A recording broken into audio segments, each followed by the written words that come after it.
Hi and welcome back to David Pattinson's Accused Friends. Today I want to do a video on what's wrong with the British dating market or marriage market and what we can do to fix it. And before anyone comes out and says, what do you mean, David, my Tinder profile's blowing up.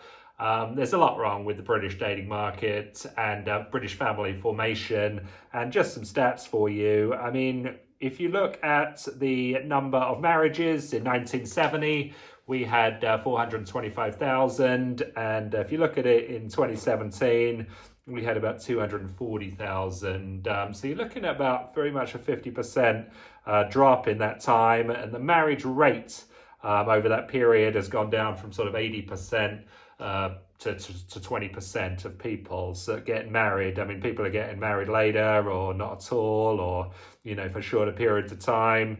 Divorce rates are 3 times higher than they were in 1970, and divorce has actually gone down a bit just because marriage has gone down so significantly. Looking at births, we had 15 births per 1,000 people in 1970. Now we're down to 11. So it's a birth rate drop of sort of 2.4% to 1.7, which is below replacement.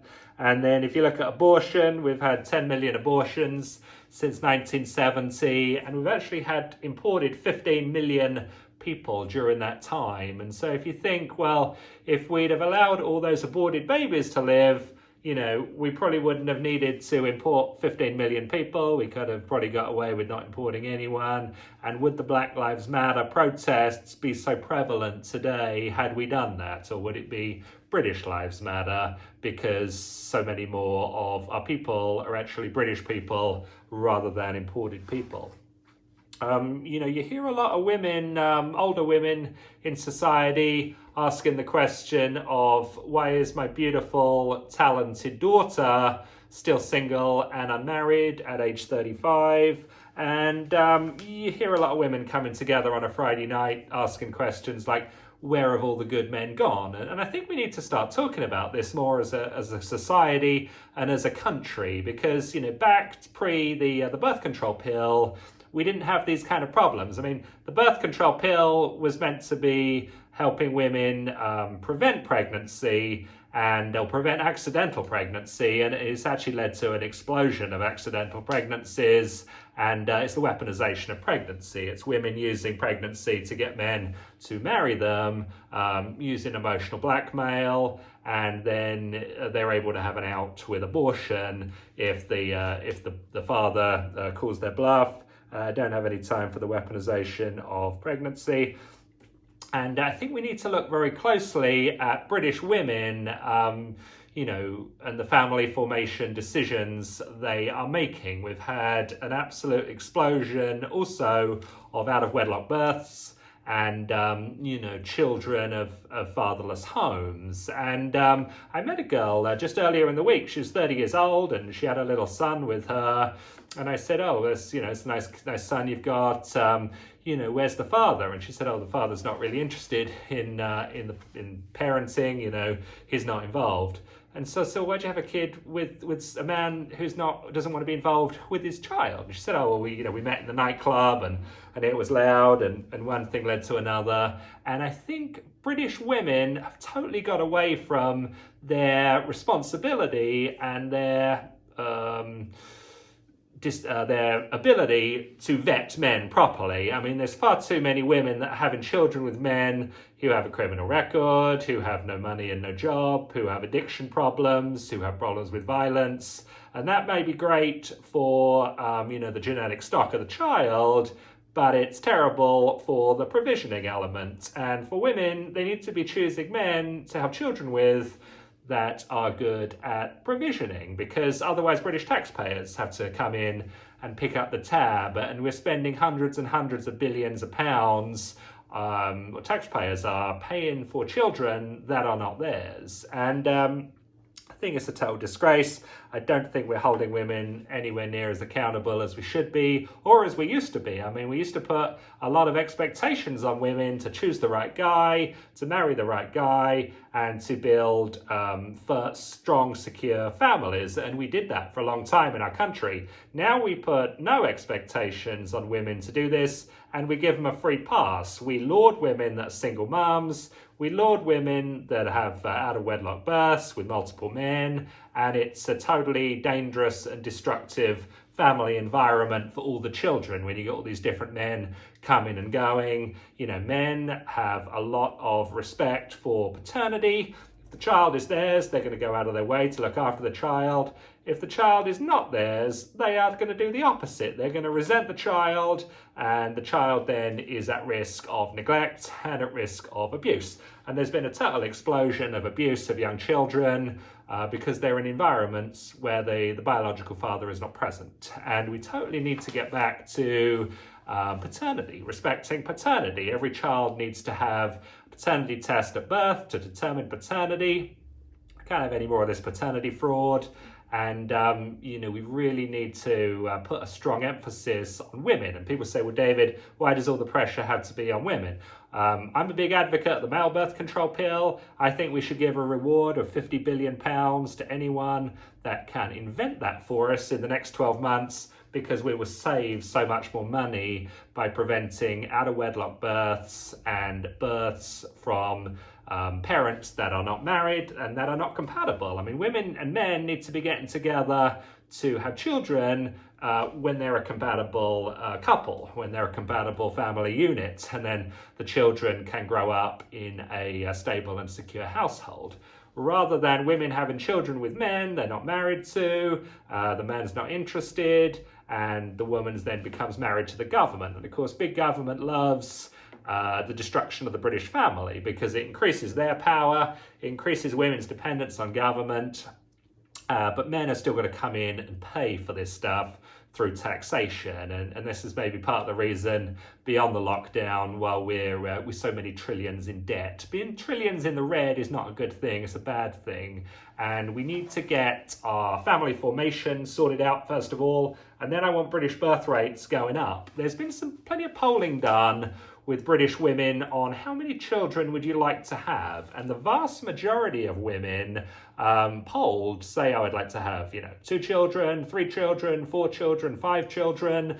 There's no shortage of desire in women to have multiple children, but they're not getting into the right family environments to do this, and also men are not incentivized to get married because of all the impediments. We have no-fault divorce, we have a loss of child custody, we have alimony rulings, we have courts, feminized courts that totally pander and favor women at all times. And so if men are the buyers of marriage, women are the sellers of marriage, if the price is so high and the benefit is relatively low, the buyers are not going to come in. I mean, if I had a product that I was selling 425,000 units of in 1970, and today I'm only selling less than 250,000, I'd be asking, what's wrong with my product? Why isn't the market buying my product?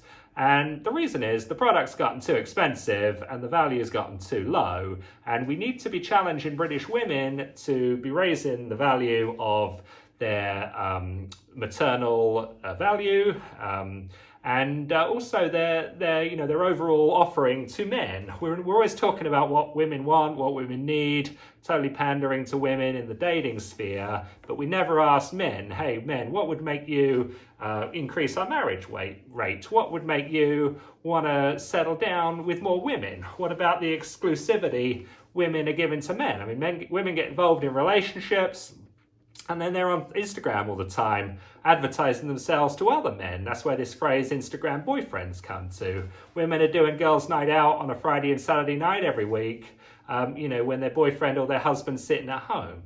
They're keeping themselves on the market. They're happy with the boyfriend they've got, but if someone better comes along, they'll just jump ship to them. So what's the incentive for men to get involved with women if there's no exclusivity? I mean, marriage vows and marriage rights, from men's point of view, have been totally devalued and diluted. And, I think we're going to see marriage rates continue to drop rather than increase, and that's going to be also creating downward pressure on our birth rates. And, if we're going to be a country that prides itself on dumping debt on the unborn, we've at least got to have the unborn born to dump the debt on them. I'm totally against generational theft. I'm totally against passing financial consequences onto people that are not old enough to vote or not even born. But our birth rates are getting so low, we're not even going to be able to pass the debt onto people that don't exist.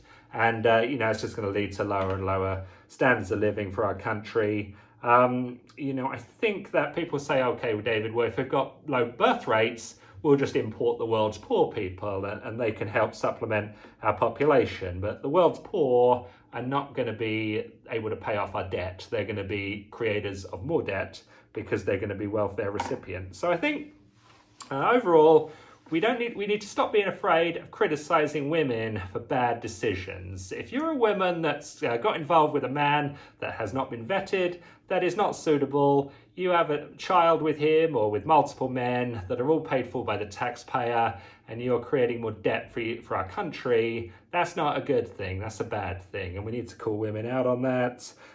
We have a lot of criticism of deadbeat dads. And, I'm totally against deadbeat dads, but who are the people that are having children with the deadbeat dads? Why aren't we vetting these men properly? Let's vet properly, and if they don't seem to like they're good long-term material, if they're unemployed, if they don't have high income potential, let's avoid having children with them.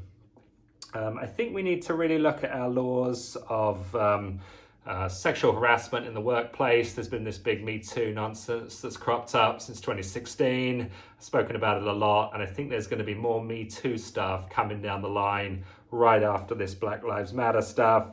It's all about feminism and the politics of wealth transfer. We give men in the workplace classes and penalties for sexual harassment, yet we never ask women to not wear makeup in the workplace, not to wear or not to sexually provoke in the workplace.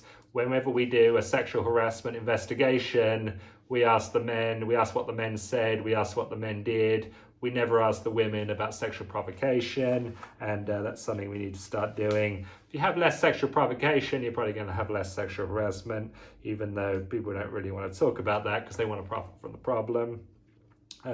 Women in politics, we're always talking about how great it is to have women in politics, and I was a big advocate for it because I thought at least when we got women in politics, we're going to have our birth rates going up, we're going to have our marriage rates going up, and yet the more women we have in politics, we have lower marriage rates, lower birth rates, higher abortion rates, and I don't think that's helping our marriage market and our dating market. It's leading to more dissatisfaction. I mean, we have more women on anti-depressants today than I think we've ever had, and instead of asking why have we got so many women that are unhappy or on antidepressants, we don't get to the root of the problem.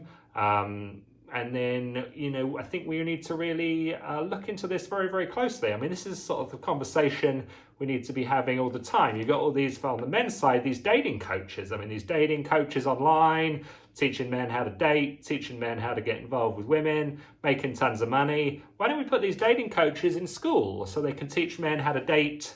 They don't have to pay their money to people after school. Let's teach them in school how to date women. Also fathers. Fathers used to teach men how to date women, how to treat women, how to be a good role model for marriage and for family formation. But of course, if we've got children growing up in all these fatherless households, how are young men supposed to learn how to get involved with women? They have to get the dating coaches involved. Also, women in schools. We spend a lot of time teaching women about science and history and geography, which is great. Why aren't we teaching women how to vet men, how to get involved with the right men, how to marry the right men, how to choose the right men, how to identify between a man who is stable and secure and has good long-term potential, rather than a guy who has the exact opposite, and that it's much better to have children with the stable guy because then you've got financial provisioning for the child.